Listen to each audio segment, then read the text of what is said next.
In this video, I'm going to tell you how to edit and update your Tinder profile information and settings. Okay, so first you need to click on the settings button, and then you can see your discovery settings. You can just click on my location, and you can also add locations as well.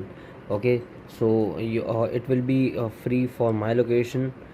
If you want to add your custom location, then you need to buy a premium account. Okay, next option is global. You can just go global and prefer language. Okay, so it will show you global people.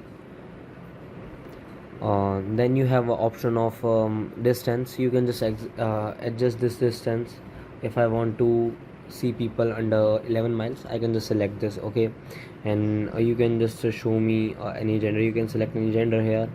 And now you have a last option is your range, age range. You can just select any age range you want to see your partner in.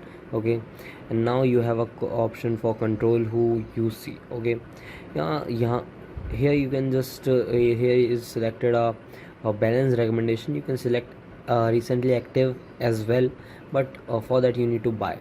Okay, here you have control my visibility. You can go incognito, but it is for plus only. Okay, now you have an option for enable discovery. You can just enable it, and also uh, you can just off it and also enable it. Okay,